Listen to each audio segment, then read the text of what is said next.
Hello, good morning, and welcome to the Real Estate Rockstars. My name is Justin Nimergood, and today I'm joined by a wonderful guest, someone that's an absolute rock star in their own, Mr. Adam Chronister.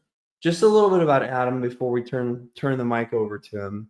He's a growth-minded entrepreneur who leveraged his expertise in digital marketing to build a thriving multi-million dollar real estate portfolio. As the founder of NLEAF, a performance-driven marketing agency, Adam uses his success in business as a springboard to invest in long-term cash flow rental properties, primarily through the Pacific Northwest. With strong focus on buy and hold strategies, Adam's portfolio has expanded to include residential and vacation rental properties. Most notably, he recently acquired and transformed a coastal property in Costa Rica into a high performing vacation rental. This venture not only marketed a geographic expansion of his investments, but also deepened his involvement in the travel and hospitality industry. Drawing on years of experience helping travel focused brands grow, Adam authored The New Era of Travel, Transforming Vacation Rentals into Profitable Ventures, a guide for property owners and entrepreneurs looking to maximize their returns in this evolving vacation rental landscape.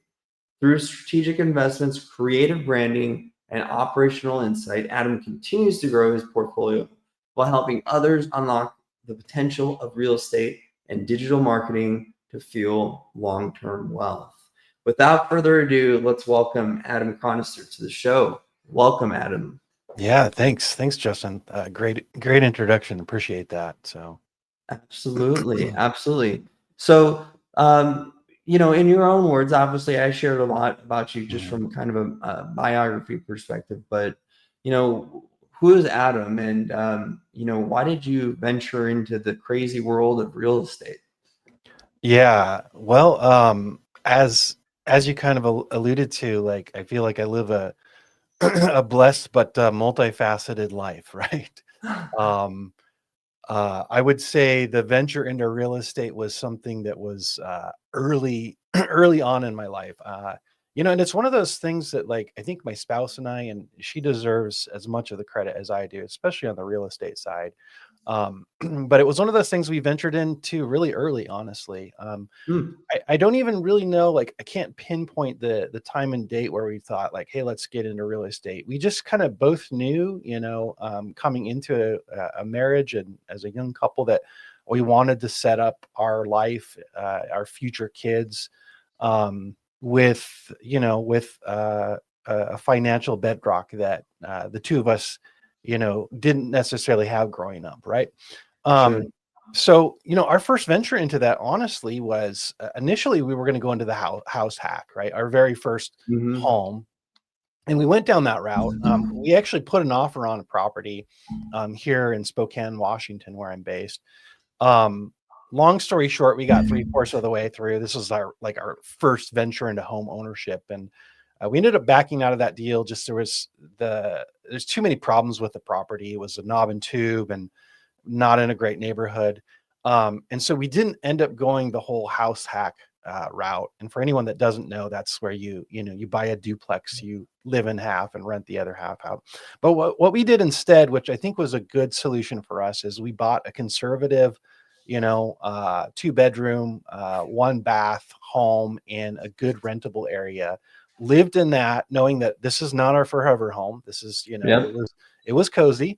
Did that with the full intent that, hey, we're going to pay this down a ways, and then start playing Monopoly, right? And that's exactly what we did. And that first little home, and in fact, just interestingly, the property that we bought in Costa Rica, not this last February, but the February prior, we actually liquidated our first home, our first investment property, to buy a dream property in Costa Rica. And right. And so, Wow. um, I think that's the key to a lot of this stuff, whether you're investing in real estate or stocks or cryptocurrency or, starting a business. Is I think the key to all of this, no matter what your path is you have to think about the big picture, right? You have to think, how is what I'm working on today going to impact me 5, 10, 15, maybe even 20 years down the road? And if you can keep that mindset, I think it really helps build perspective.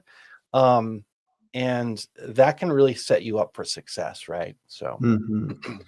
Yeah, you mentioned something that I think is really important for our listeners out there, which is liquidating something that's maybe of lesser value, or in your own intrinsic world is of lesser value, in order to continue. I call it moving up the rungs, or moving up the stack, yeah. right, of properties. Because let's be honest, in a perfect world, we don't want to continue buying properties that are smaller and smaller. Right. We want to do the opposite. We want to buy properties that are either larger and larger, or better location, better location. You keep stepping up.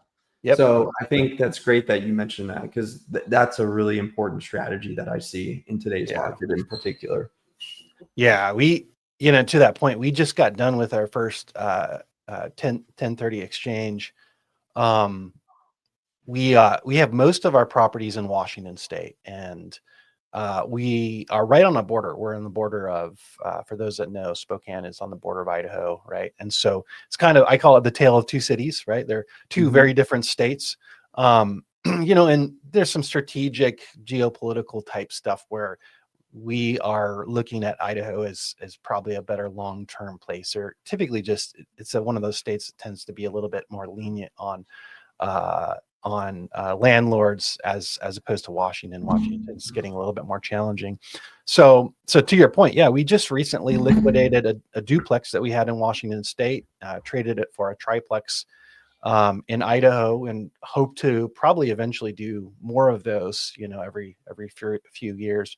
And so yeah, like to your point, it's, I think sometimes when you buy a property, be it your primary residence or an investment property, you think, especially with a purchase that big, you think, oh, this is going to be forever. But none of this has to be. And probably if you're a growth mindset, it shouldn't be forever.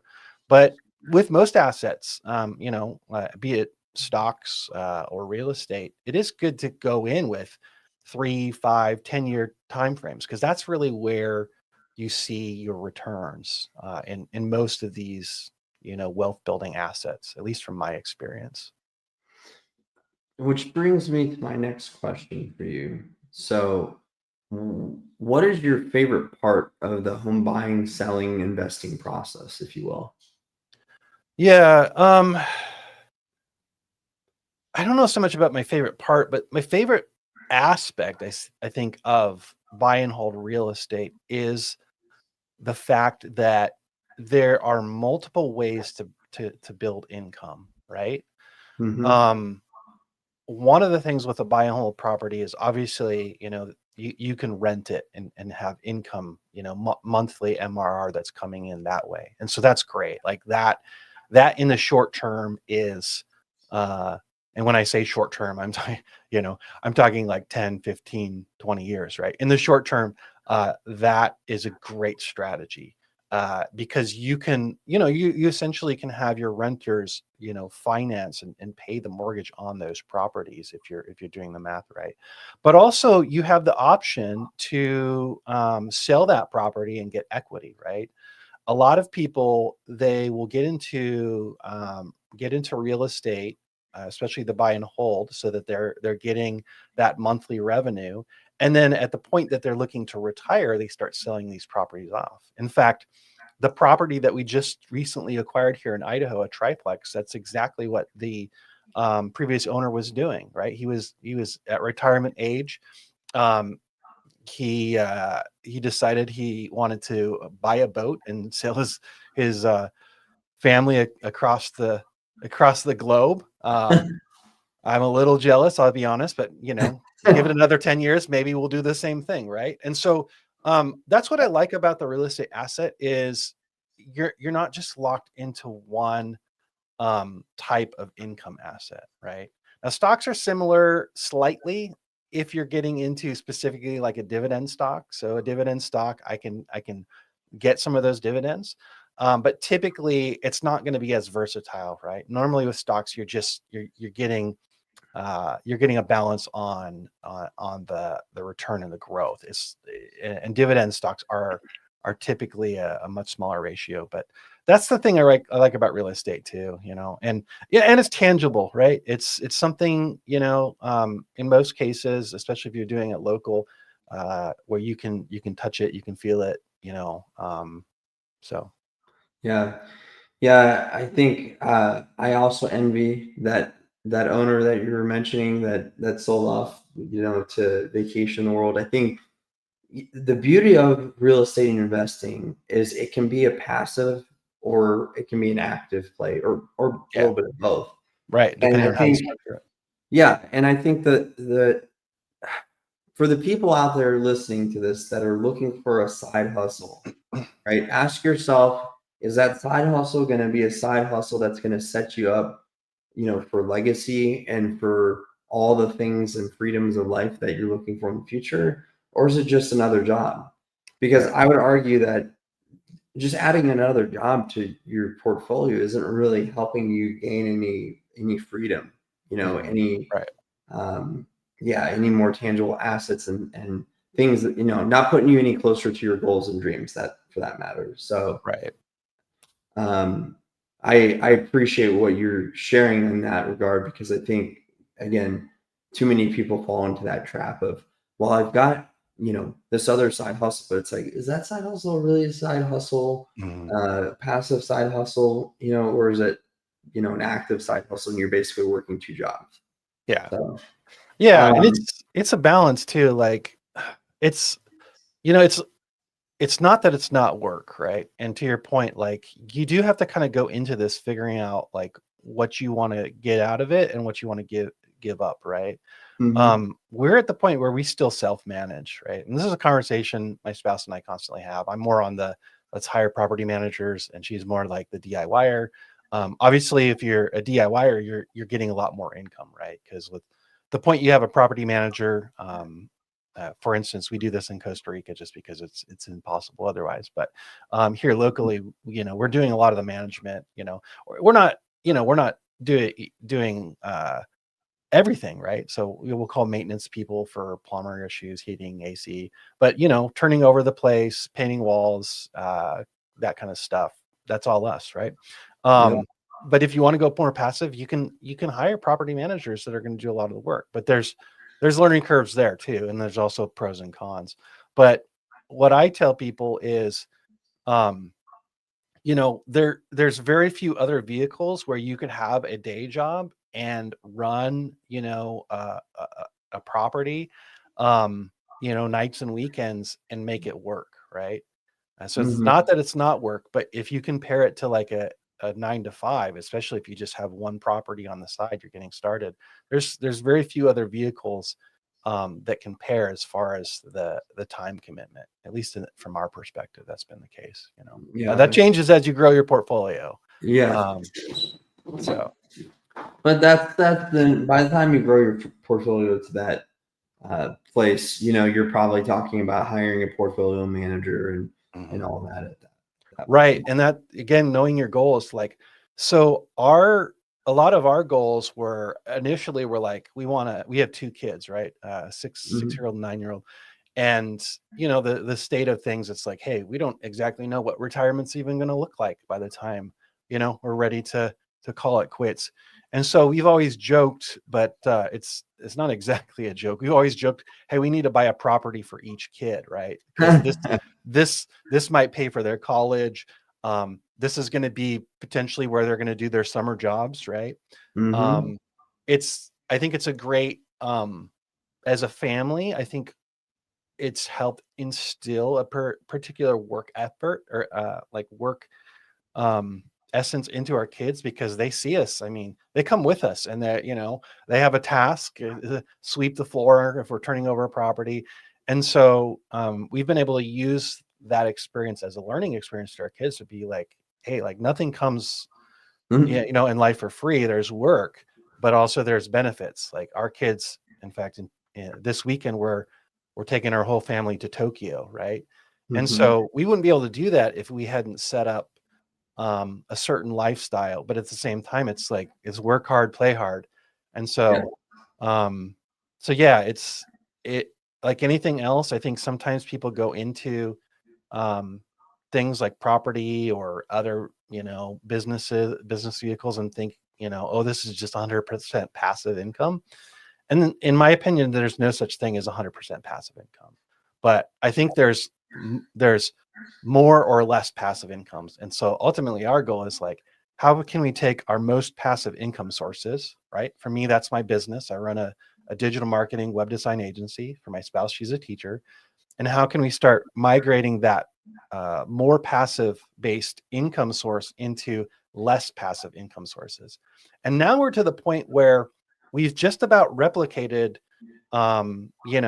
one of our incomes with real estate, and we're doing pretty good. We're on a higher income, bracket, so that if one of us needed to retire, if I got in a bad accident or my wife decided she was done being a teacher, um, we have options, right? And honestly, like money is great, like, but options, in my opinion, like that's the key, right? Having options that helps me sleep a little bit better at night.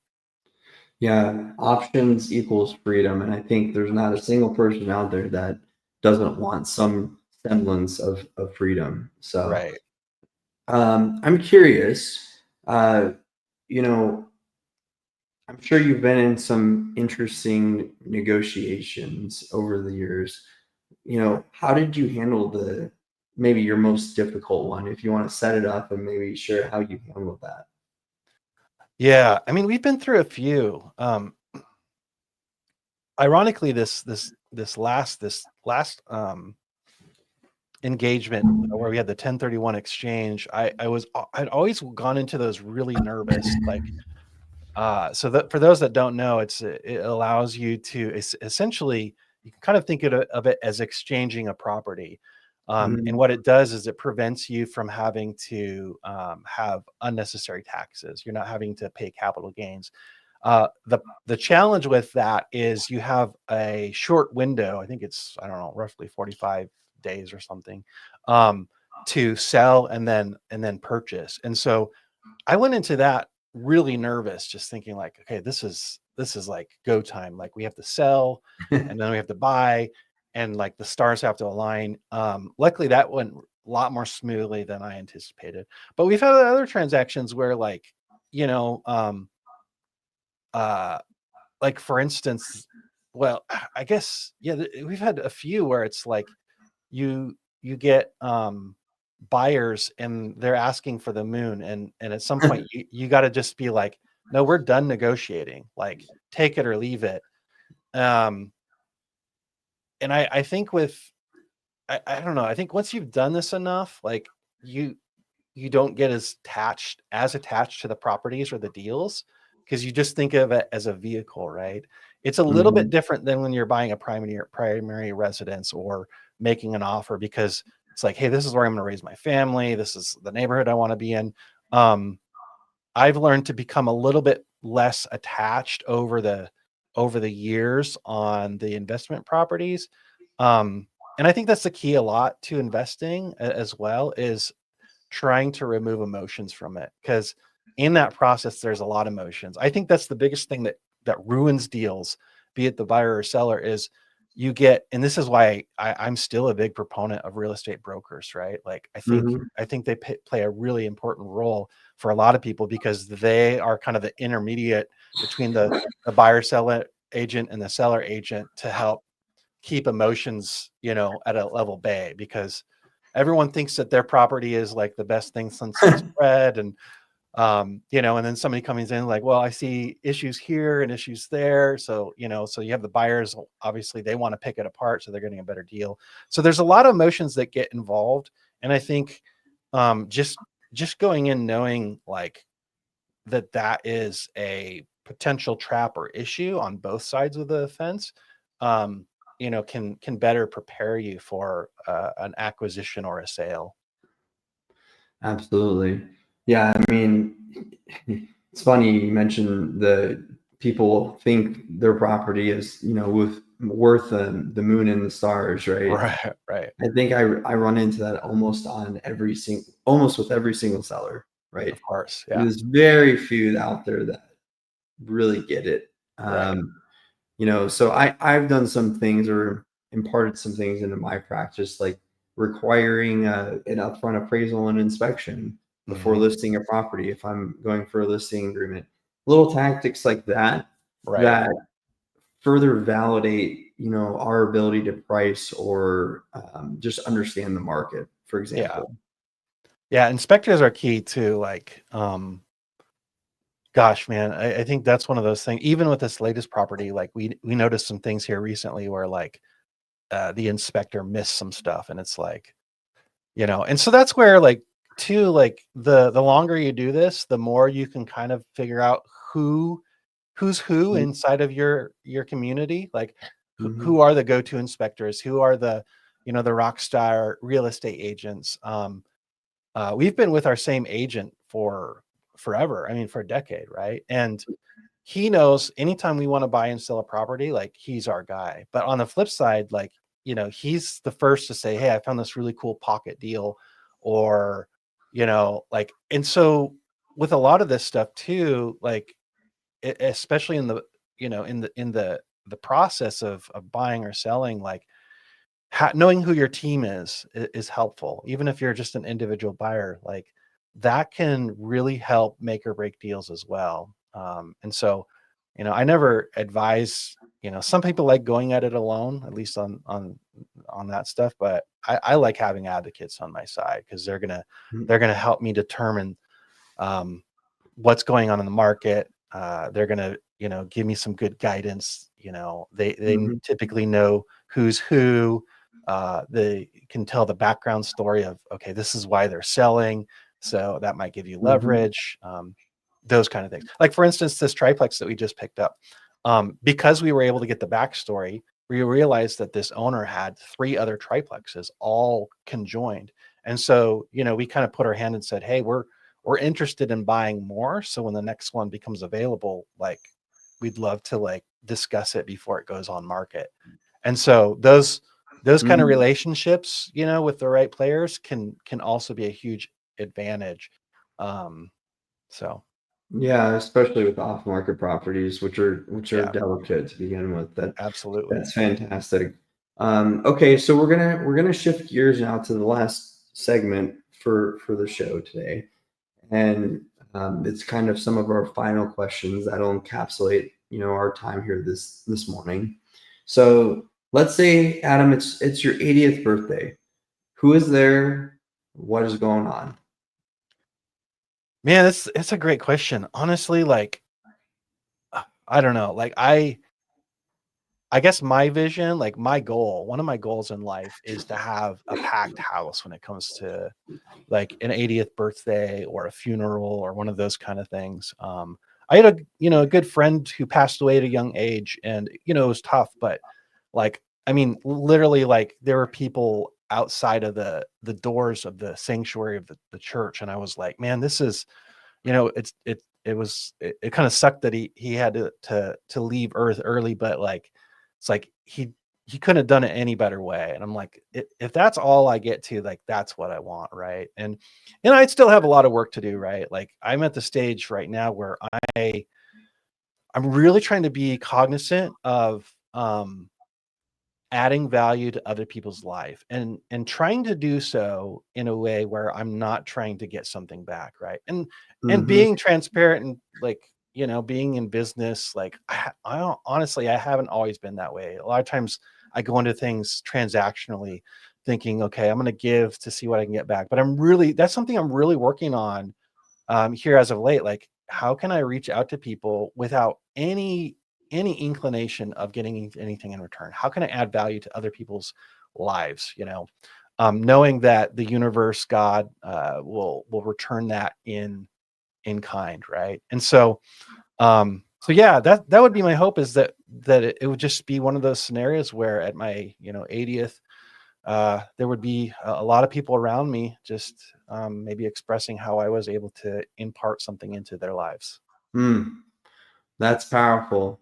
Yeah, I mean, who doesn't dream of having a large crowd at your funeral? We're not talking about death here today, Right, though. right. But a large crowd at your 80th birthday, you know? That'd be awesome. Yeah. That's neat. Okay, here's the next zinger. Now, imagine it's your last day on Earth. You can only preserve 3 items in your time capsule. What are those items and why? Oh, that's a tough one, man. Wow.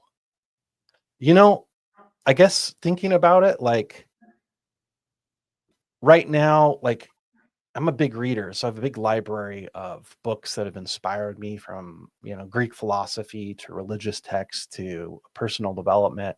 And as of late, I've been documenting every time I hear a good quote, I've been documenting it in a notepad, right?